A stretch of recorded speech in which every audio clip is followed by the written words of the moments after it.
Welcome to Slabnomics. This podcast is meant to help you become a better sports card and TCG investor.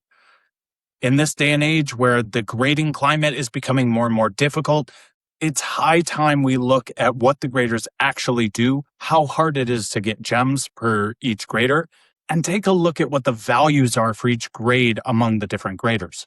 If you've fretted over which grader to send to, whether PSA, BGS, CGC, TAG, or SGC even, this is going to be the podcast for you. After setting the stage, I'm going to dive into the data where I took 5 different cards and I looked at all the different grades from 10s all the way down to 9, how hard it was to get those grades, and where I see opportunities for the future. Then to wrap things up, I'm going to give you guys a little bit of a devil's advocate because I want to make sure that I'm covering all my bases. You see, I don't have any special allegiance to any of the graders. I'm not paid by any of them, and I've used all of them to grade cards in the past. Well, with the exception of TAG. In my first year of grading sports cards, I spent $21,000 grading cards, and I even made a video about that, which I'll link at the end of this video for you. Before we dive into it, please take 1 second and go hit that like button on this video. That means a lot for the channel. Thank you so much. Now, to preface this, I've talked about this in podcasts recently, but many of the graders have shut down their bulk and value tiers, making grading expensive. CGC remains the only bulk submitter and the only one with options ranging from $17 to $20 to $55 a card. If you're looking to go the PSA or Beckett route, you are going to be paying $80 minimum a card. And TAG has paused all but the highest tiers right now. Some comments on my last video talked about how CGC 10s should be considered PSA 10s. So for this follow-up video, I want to actually look into the data. I wanted to look at the math for you guys. Diving into that data, you guys are going to be as surprised as I was, I think.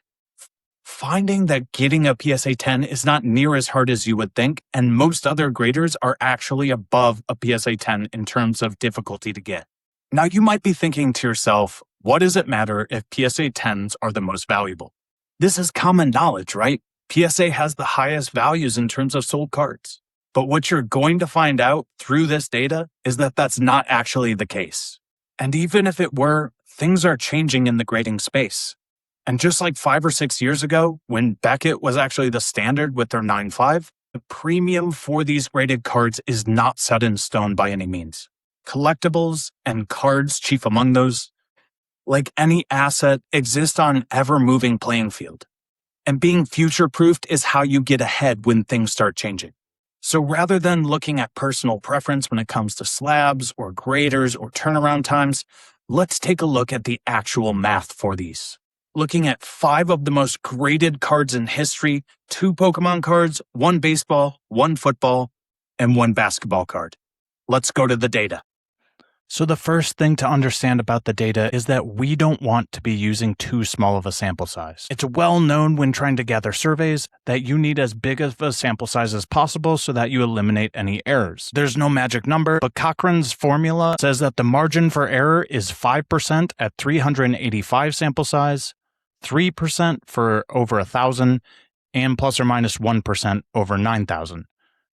So we're going to be looking at the top graded cards for these categories so that we can eliminate any of those statistical anomalies. Using the top 100 cards of all time from our friends at GemRate, I chose examples spanning TCG, baseball, and football. For our baseball example, we used this Upper Deck Star rookie for Ken Griffey Jr. One of our TCGs was the good old Pikachu with gray hat, Van Gogh. The other was the Charizard Holo Unlimited, and then we went and grabbed a football one down here, with the most graded football card being the Jerry Rice Topps 1986 rookie. And I forgot, we also threw in a Michael Jordan card for basketball right here, the 1990 Fleer. All of these have populations that span the 50,000 plus mark. So let's see what the data tells us. In order to work this data, I plugged in 3 things. The condition rarity of the population, meaning how many reached that grade out of how many total were graded for that grader. Then the percentile, meaning how many other cards for that grader were under that grade. And finally, the value if there was one. This percentile field is what we're going to use most because when we're looking at things like the condition rarity of the population and just taking the number divided by the full amount, things can start getting confusing when we move down the grades. So for the Van Gogh Pikachu, one of the most graded cards in the entire population for sports products and TCG, unsurprisingly, the rarest grade to get is the BGS 10 Black Label. But one thing you're going to see here, and you're going to see in much more places, is that the BGS 10 Pristine is fundamentally so rare, and people just don't get that. The Black Label has only 6 copies of 5,121 graded, but the BGS 10 Pristine is no slouch, with only 95 copies achieving this grade. It still lands in the 98th percentile of all BGS grades. And for the Pikachu, the value actually reflects this. This value is coming in at almost 3x the PSA 10 value down here of $2,650.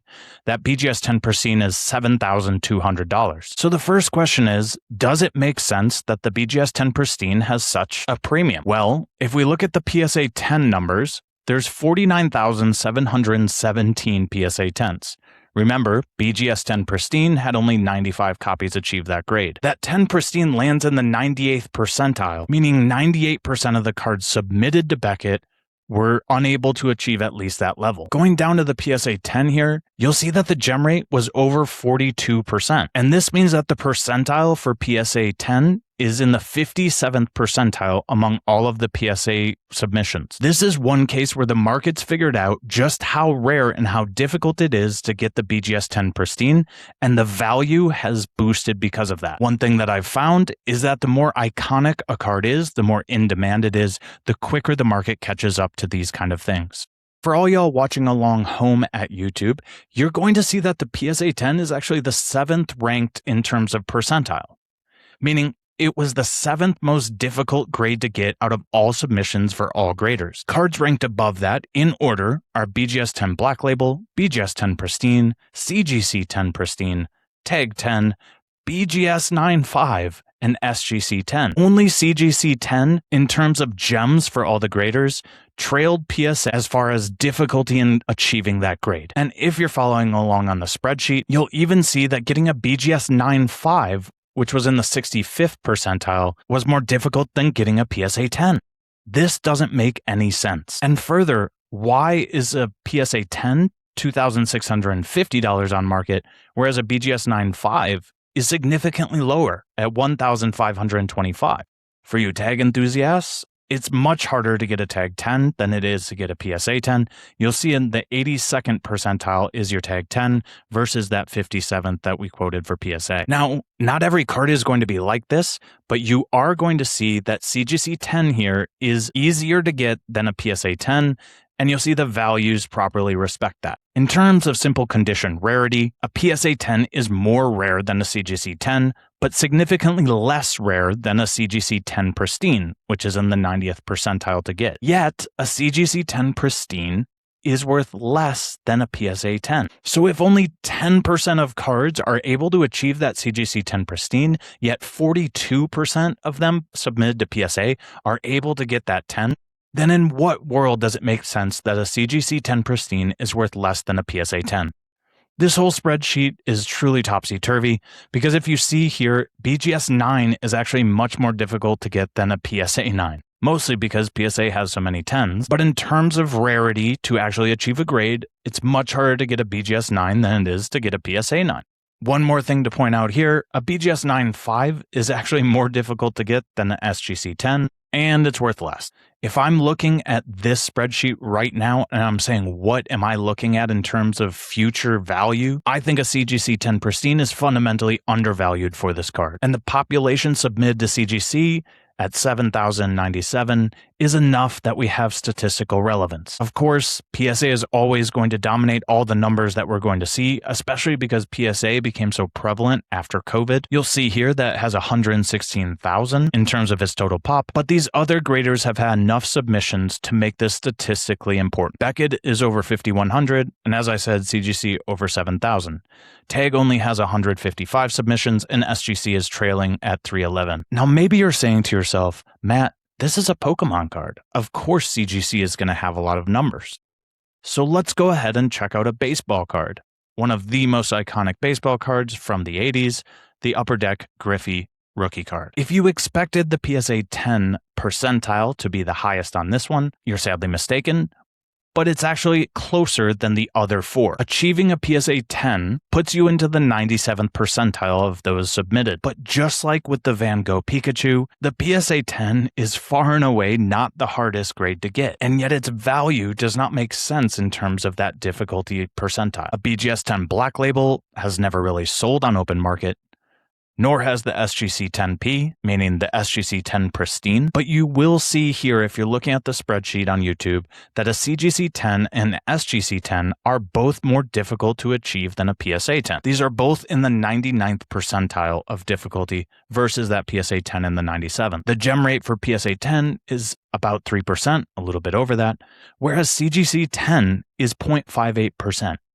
Not CGC 10 Pristine, which there are none, but just a CGC 10. Even SGC for this card that's been submitted quite a bit, 18,615 times over at SGC, has only achieved an SGC 10 1.28% of the time, less than half of the time that PSA has gotten it in terms of percentage. You'll again notice that a BGS 10 Black Label is far and away the highest in terms of difficulty, followed by the SGC 10 Pristine, and then rounding out the top 3 is our Beckett 10 Pristine. This is another card where the Beckett 10 Pristine clearly shows a premium over the PSA 10, and rightly so, with only 0.26% of submissions achieving a Beckett 10 Pristine versus the 3.13% of PSA 10s. Having a Beckett 10 Pristine be about double the value of a PSA 10 makes perfect sense. If you had any doubts as to Beckett 10 Pristine being a higher grade than a PSA 10, the tab before and the subsequent 3 tabs are going to dispel that rumor for you. But the wildest thing about this sheet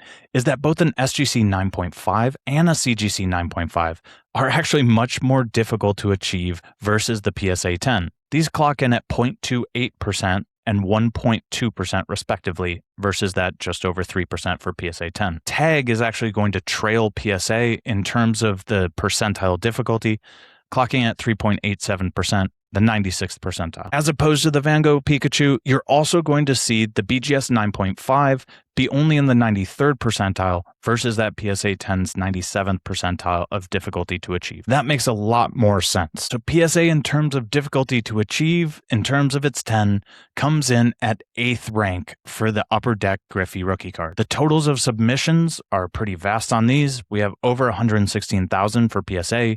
Beckett has over 46,000, CGC is no slouch with over 7,000, Tag has over 1,000, and SGC has over 18,000. If I had to sum up the highlights from this spreadsheet right here, I would say that both Beckett and SGC are showing themselves to be stricter graders in terms of overall condition. But yet, as before, your PSA 10 is 5.5K, whereas your SGC 10 is just 4.3K. And your CGC 10, which is much more difficult to get, is clocking in at 3.6K. So again, we see that the brand recognition of PSA is what drives these values, not the actual grading standards. So that's Pokemon and that's baseball. Let's check out the GOAT, Michael Jordan. In this card, not a single grader is as easy as PSA when it comes to getting a 10. PSA 10 GemRate is 12.27%. That's in the 88th percentile of the submissions. Tag comes in at 90th percentile, SGC at 91st,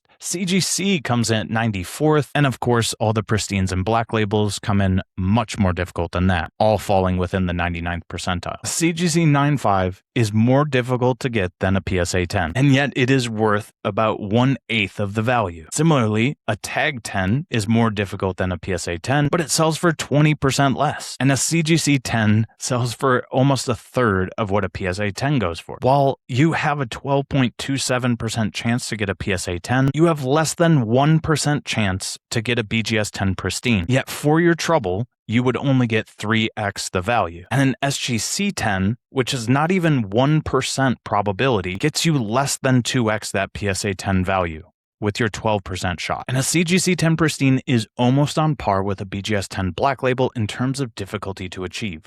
Probably the most telling thing that I see from this sheet is the comparison between the BGS 9.5 and the PSA 10. BGS 9.5 has a 15% probability to grab versus that PSA 10 12%, and yet it sells for almost 1/3 of the price.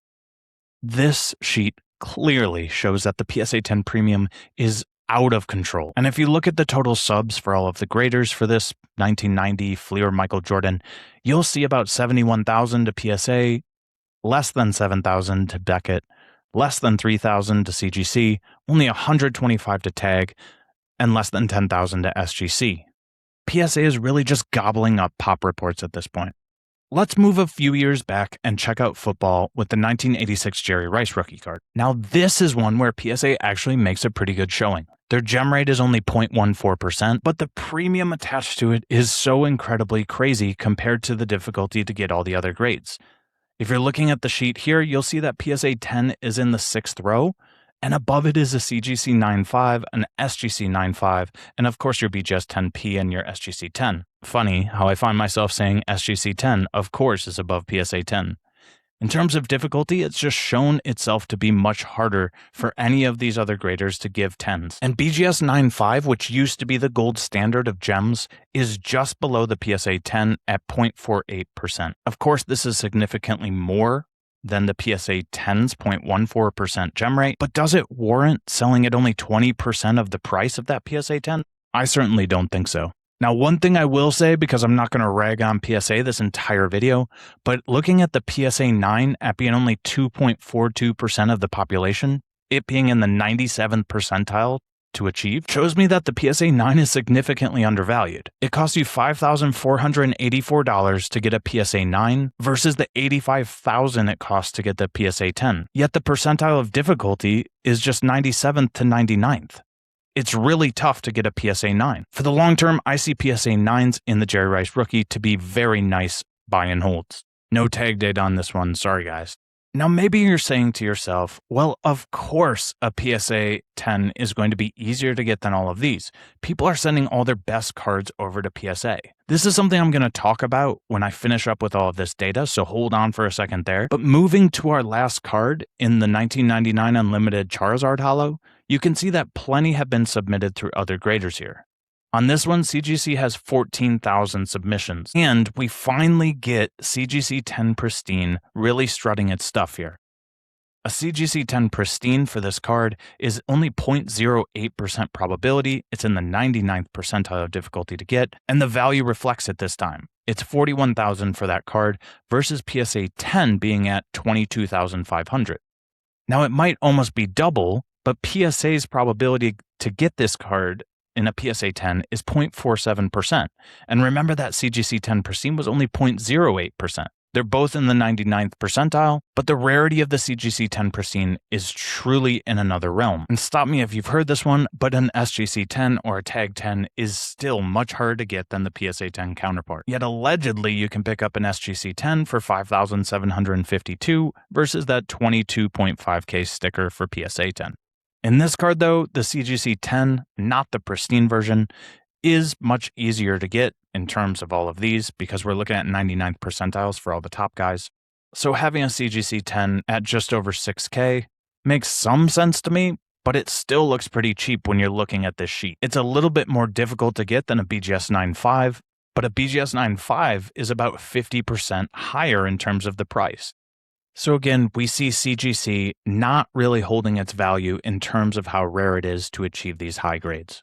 The population totals for the 1999 Unlimited Charizard Holo are over 104,000 for PSA, 9,700 for BGS, 14,000 for CGC, about 1,300 for Tag, and almost 2,000 for SGC. This is enough data to get us plus or minus 3% in terms of error. Last things here. Looks like Tag 10 is much harder to get on this card, and the price actually reflects it a little bit, putting the value above the PSA value. Unfortunately, we don't have any BGS 10 Black Labels or SGC 10 Pristines for this. There is one CGC 10 Perfect out there somewhere floating around, and there is BGS 10 Pristines. Unfortunately, we don't have the values for them. So that's the data. Let's go back and wrap it up. So now that we've looked at the data, let's make sense of it all. The findings on these iconic cards are that a lot of times CGC 10 Pristine is much harder to get than PSA 10, whereas the value of CGC 10 Pristine is much lower than a PSA 10. Furthermore, I see a lot of opportunity in SGC 10s, which seem to have had a higher standard of grading than we've seen in these PSA 10s, at least for these cards.